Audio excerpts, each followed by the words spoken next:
दोस्तों नमस्कार, स्वागत है आप सभी का ऑनलाइन अड्डा फॉर स्टडी यूट्यूब चैनल पे। इस वीडियो में हम बात करने वाले हैं कई बड़ी और लेटेस्ट अपडेट के बारे में जो कि संबंधित है यूपी टीजीटी पीजीटी को लेकर नए शिक्षा सेवा आयोग, साथ ही साथ उत्तर प्रदेश में नई प्राइमरी शिक्षक भर्ती के बारे में एक एक करके सारी अपडेट हम कवर करेंगे। वीडियो को लाइक कर दें और शेयर कर दें, चैनल को सब्सक्राइब करके बेल आइकन को दबा लें जिससे कि आपको रियल ऑथेंटिक जानकारी सबसे पहले मिलती रहे।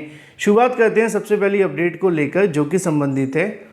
दोस्तों आगे बढ़ने से पहले हम बात करने वाले हैं बिहार शिक्षक बहाली प्राथमिक विद्यालय में अध्यापक बनने के लिए सबसे बेस्ट बुक के बारे में जो कि चक्षु प्रकाशन की है। ये स्टडी गाइड आपको देखने के लिए मिलती है जिसमें आपके पाठ्यक्रम का पूरा कवरेज मिलता है, चाहे अगर बात की जाए आप सभी के पेपर 1 को लेकर हो या पेपर 2 के बारे में। 2500 से ज़्यादा आपको बहुविकल्पी क्वेश्चन देखने के लिए मिलते हैं और बिल्कुल नए पाठ्यक्रम पर आधारित इस पुस्तक को तैयार किया गया है, क्योंकि इसका विज्ञापन जो निकाला गया है 26/2023 शिक्षा विभाग बिहार के माध्यम से, उसी के आधार पर पैटर्न को तैयार करके बनाया गया है, जैसा कि आप सभी अपनी स्क्रीन पर देख सकते हैं। इस बुक में आपको थ्योरी के साथ साथ मिलते हैं परीक्षा में आने वाले सभी महत्वपूर्ण क्वेश्चन, साथ ही साथ आप सभी को मिलती है सटीक उत्तरमाला और सटीक उत्तरमाला के साथ आपको मिलता है व्याख्यात्मक हल भी। गाइड के साथ साथ चक्षु प्रकाशन का प्रैक्टिस सेट भी आता है जिसके साथ आप सभी अपनी तैयारी को और भी मजबूत बना सकते हैं। इन दोनों के लिंक मैंने आपको वीडियो की डिस्क्रिप्शन में दे दिए हैं, आप चाहें तो अमेजोन या फ्लिपकार्ट से या फिर अपने नज़दीकी स्टोर से परचेज कर सकते हैं, लिंक वीडियो की डिस्क्रिप्शन में है। यूपी टीजीटी पीजीटी को लेकर यूपी टीजीटी पीजीटी के अभ्यर्थियों के लिए आज से खुशखबरी शुरू हो गई है। जैसा कि दोस्तों आप जानते हैं कि माध्यमिक शिक्षा सेवा चयन बोर्ड के माध्यम से टीजीटी पीजीटी भर्ती निकाली तो जाती है, लेकिन उनको पूरा करने में काफ़ी इंतजार करना पड़ता है। अभ्यर्थी सालों साल इसके लिए धरना प्रदर्शन करते हैं, मांग करते हैं, तब जाकर कहीं ना कहीं छात्रों की जो मांग है वो पूरी होती है। इसी के संबंध में टीजीटी पीजीटी को लेकर चयन बोर्ड के सामने लगातार अभ्यर्थियों के माध्यम से धरना प्रदर्शन किए गए, लगातार अपनी मांग चयन बोर्ड के सामने रखी गई, शिक्षा निदेशालय के सामने रखी गई। हाल ही में टीजीटी पीजीटी 2016 की काउंसलिंग आप सभी को देखने के लिए मिली थी। अब उसके बाद से नंबर आता है प्रदेश के अशासकीय सहायता प्राप्त स्कूलों में चयन के बावजूद पद खाली रह जाने के चलते टीजीटी पीजीटी 2021 में शिक्षा निदेशालय के माध्यम से सोमवार से काउंसलिंग शुरू होगी। पहले दिन हिंदी विषय के लिए 242 पदों पर यहाँ पे काउंसलिंग के लिए लगभग अगर बात की जाए अभ्यर्थियों को बुलाया जाएगा। मंगलवार को संस्कृत के 41, उर्दू और इसके अलावा विज्ञान की बात की है 57 पदों पर अभ्यर्थियों को बुलाया गया है। लोक सेवा आयोग के अभिलेखों के सत्यापन की अगर बात की जाए, यानी कि LT ग्रेड शिक्षक भर्ती को लेकर बात की जाए, तो उनके संबंध में भी जानकारी लिखी हुई है कि LT ग्रेड शिक्षक भर्ती 2018 के तहत प्रतीक्षा सूची में 911 अभ्यर्थियों के अभिलेखों का सत्यापन उत्तर प्रदेश लोक सेवा आयोग में सोमवार से शुरू होगा। अभ्यर्थियों के सत्यापन के लिए 17 से लेकर 24 जुलाई तक बुलाया गया है। कला वर्ग में अगर बात की जाए चयन क्रमांक 0 से लेकर 67, कला की अगर बात की जाए पुरुष के अंदर तो 1 से लेकर 55 तक। इसी तरीके से और भी अभ्यर्थियों को बुलाया गया है। जो भी संबंधित अभ्यर्थी टीजीटी पीजीटी और LT ग्रेड के अंदर वेटिंग लिस्ट में चयनित हुए हैं, अपनी तैयारी करके शिक्षा निदेशालय पहुँचें। फिलहाल बात कर लेते हैं अपनी अगली अपडेट के बारे में जो कि संबंधित है उत्तर प्रदेश में नई शिक्षा सेवा आयोग के बारे में, साथ ही साथ उत्तर प्रदेश के अंदर नई प्राइमरी शिक्षक भर्ती को लेकर। दोस्तों जैसा कि आप जानते हैं कि उत्तर प्रदेश में नई प्राइमरी शिक्षक भर्ती 51,000 प्लस 17,000 की बात की जाती है, और ख़ासकर इस मुद्दे को इसलिए भी आप सभी के सामने रखा जाता है क्योंकि ये ऑफिशियल डाटा है। अब इसके संबंध में ऑफिशियल डाटा भी आपको दिखाया जाएगा, क्योंकि इसके बारे में जानकारी जारी की गई तो आपको बताना भी आवश्यक है, क्योंकि कई बार अभ्यर्थी 97,000 की मांग करते हैं, 85,000, 75,000। ये ऑफिशियल आंकड़े नहीं हैं। ऑफिशियल आंकड़े क्या हैं वो आप यहाँ से समझ सकते हैं, क्योंकि यहाँ पे आज के अलग अलग समाचार पत्रों में इसके संबंध में जानकारी भी दी गई है। तो यहाँ पे दोस्तों आप सभी को देखने के लिए मिलेगा कि शिक्षक भर्ती की मांग को लेकर रविवार को एक बार फिर से टीईटी और सीटीईटी पास अभ्यर्थियों ने ट्विटर अभियान चलाया। प्रतियोगी छात्र ने यूपी वांट शिक्षा आयोग के संबंध में हैशटैग चलाते हुए नए शिक्षा सेवा आयोग के गठन, इसके अलावा शिक्षक भर्ती का विज्ञापन जारी करने की मांग उठाई।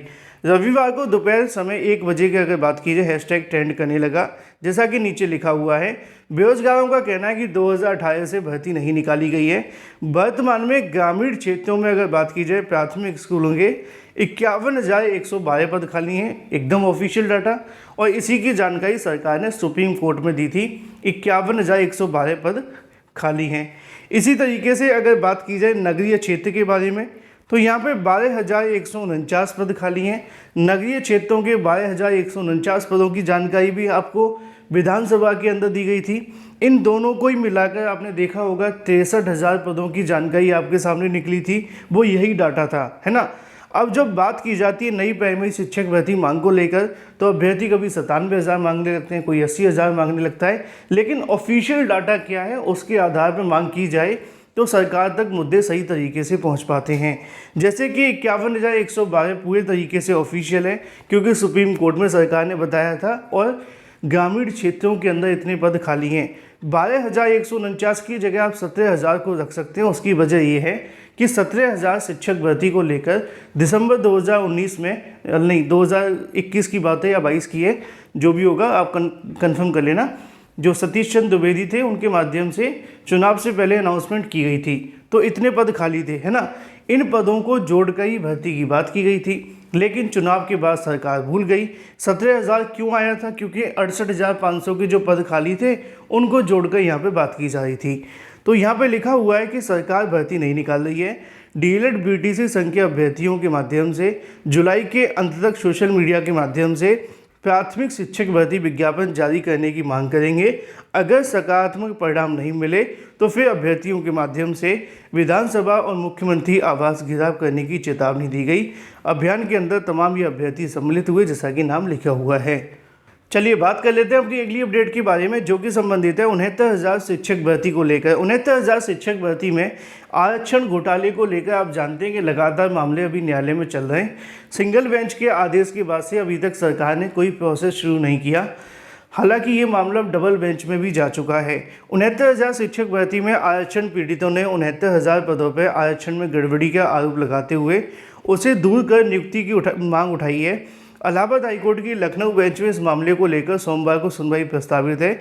ऐसे में अभ्यर्थियों ने सरकार से मांग की है कि 13 मार्च 2023 को लखनऊ में सिंगल बेंच के आदेश के अनुपालन में इस भर्ती की 1 जून 2020 को प्रकाशित की गई मूल चयन सूची के रूप में प्रकाशित कर कोर्ट में पेश करें। और ये भी कहा गया है कि इसमें अभ्यर्थियों के गुणांक, श्रेणी, उपश्रेणी, इसके अलावा जन्म तिथि यहाँ पे जो भी उल्लेख करती हो उस चयन सूची को यहाँ पे दिया जाए, जिसको लेकर यहाँ से मांग लगातार अभ्यर्थियों ने 2020 से शुरू की है, आज तक नहीं दी है। आज इस मुद्दे को लेकर सुनवाई होने वाली है। जो भी अपडेट होगी दोपहर तक, देर शाम तक आप सभी को दे दी जाएगी। बात कर लेते हैं बिहार शिक्षक भर्ती को लेकर, जिसके अंदर बिहार में लगातार आवेदन की संख्या बढ़ रही है और ये आवेदन अब होते होते 8,18,000 से ज़्यादा हो चुके हैं और ये आंकड़े 10 लाख के आसपास जाने वाले हैं। लेकिन इसमें सबसे बड़ी बात यह है कि उत्तर प्रदेश के अंदर जो सम्मिलित होने वाले अभ्यर्थी है, लगभग उनका आंकड़ा 3 लाख के आसपास जा चुका है, क्योंकि अब तक बिहार के अंदर सिर्फ 6,60,000 छात्रों ने आवेदन किए हैं टोटल मिलाकर, जिसमें अदर स्टेट के 4 लाख से ज़्यादा अभ्यर्थी सम्मिलित हो चुके हैं और ये आंकड़ा अभी और ऊपर जाएगा। यानी कि बिहार के अंदर उत्तर प्रदेश में अभ्यर्थियों की बड़ी संख्या में परीक्षा में सम्मिलित होने की संभावना है, क्योंकि यूपी में भर्ती नहीं आ रही है और अगर दूसरे राज्य आपको मौका दे रहे हैं तो उस मौके को आपको छोड़ना नहीं चाहिए। Thank you for watching this video.